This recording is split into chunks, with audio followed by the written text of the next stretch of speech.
Hayan at napanood po natin ang mga effort na ginagawa ng RMFB4A sa ating komunidad upang maging maayos at maganda ang ugnayan ng pulis at komunidad sa Calabarzon. Okay sir, tanungin naman po kita kung ano-ano po ang mga programa at activity natin ngayon, lalo na at papalapit na naman po ang anibersaryo ng Labor Day sa Mayo 1.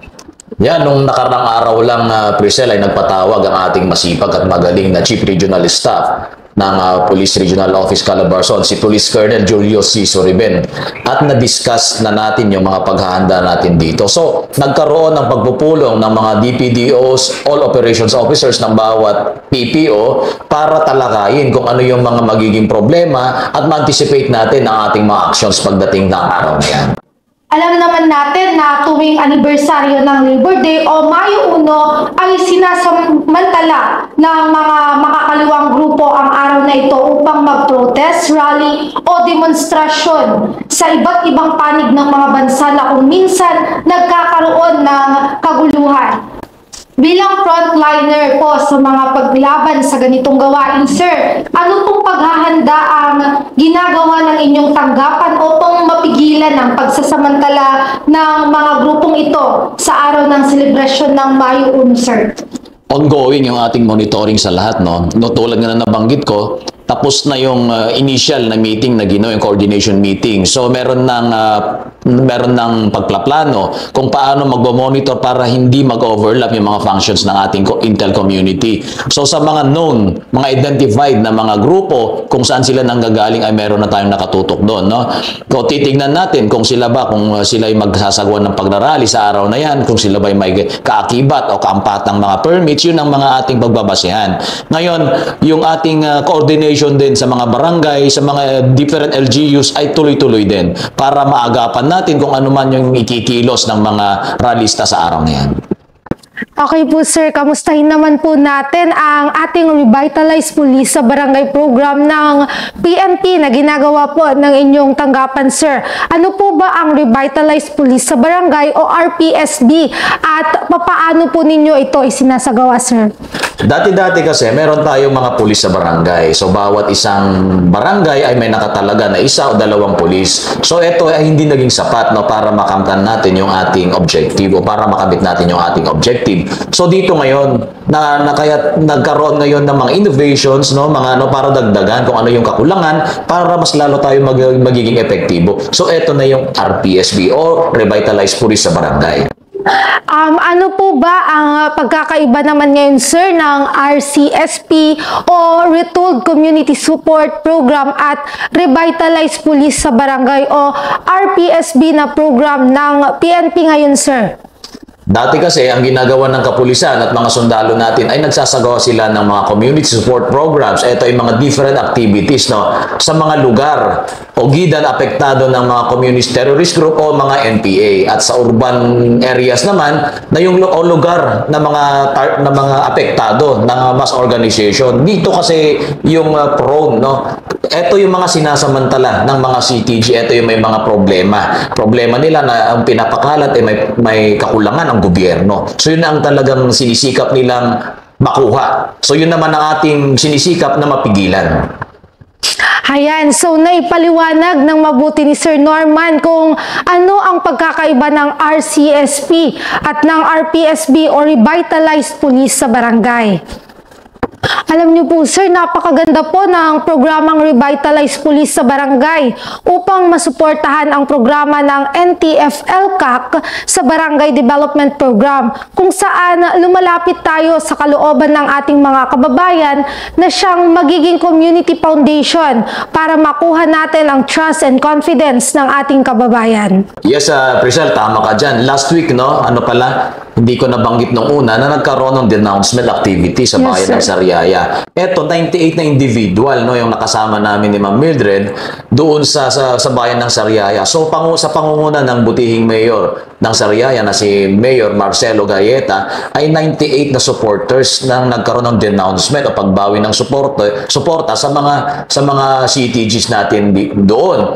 So, dito naghatid ng serbisyo ang gobyerno sa mga liblib na lugar o barangay. Ito yung barangay Lutukan na dating under the influence ng CTG at ngayon ay na-clear na ng Community Support Program ng AFP. Kasabay nito, ang paglaban natin sa insurgency sa mga barangay na yan.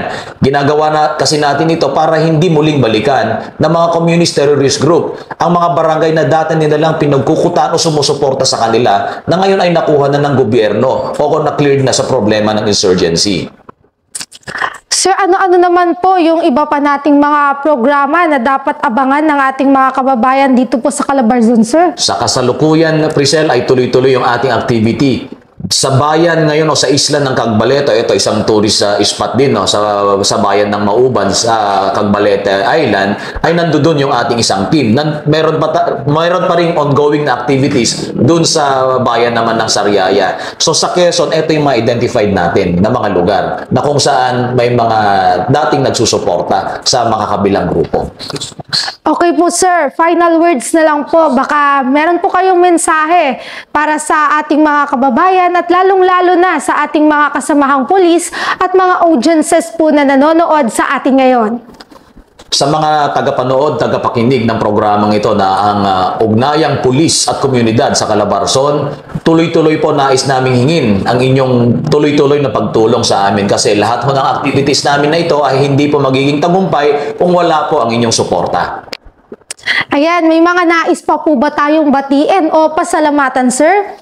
Yes, bago tayo magtapos sa Priscel, ay una po sa lahat ay binabati ko po ang ating bagong Chief PNP, si Police General Romel Francisco D. Marbil, ang ating masipag, not very supportive na Regional Director ng Police Regional Office Calabarzon, si Police Brigadier Paul Kenneth T. Lucas at ang members ng command group ng Pro-4A. At gayon na rin ang mga officers and men ng RMP 4A na tuloy-tuloy, no? They are doing extra mile na talagang ang kanilang sakripisyo ay hindi mo talaga masusukat na matutumbasan. At syempre, ang masipag na chief ng RPCADO 4A, si Police Colonel Mildred Patang.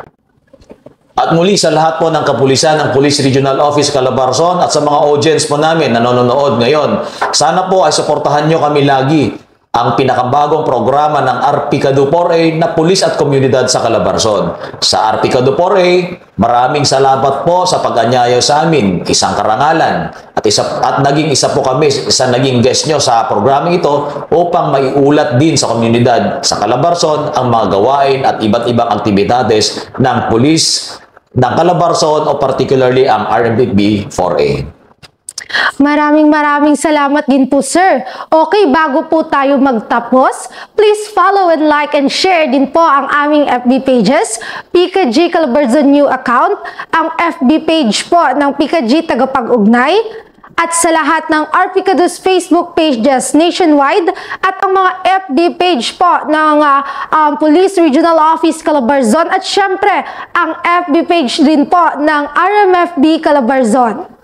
Muli ang pasasalamat namin sa ating naging panauhin sa umagang ito ang Force Commander ng Regional Mobile Force Battalion 4A, Police Lieutenant Colonel Norman Ranyon. Maraming salamat po, sir. Maraming salamat din, Priscel, at hanggang sa muli. Ayan ang taus-pusong pasasalamat sa lahat ng kapulisan ng Pro Calabarzon, sa mga naka-duty 24 oras, LGUs, NGOs at ating mga force multipliers na ating katuwang sa pagpapanatili ng kaayusan, katahimikan sa Calabarzon. Tunay kayong mga bayani ng makabagong henerasyon. Tayo po ay laging mag-iingat at dalangin po namin ang kaligtasan ng bawat isa. Mula dito sa tanggapan ng RPCADO 4A, ako po ang inyong tagapag-ugnay, Patrol Woman Prisalmay T. Urbano. Magkita-kita tayo muli para sa mga updates at napapanahong impormasyon. Ito pa rin po ang inyong programang Usapang Pulis at Komunidad sa Calabarzon. Dito sa Bagong Pilipinas, ang gusto ng pulis, ligtas ka!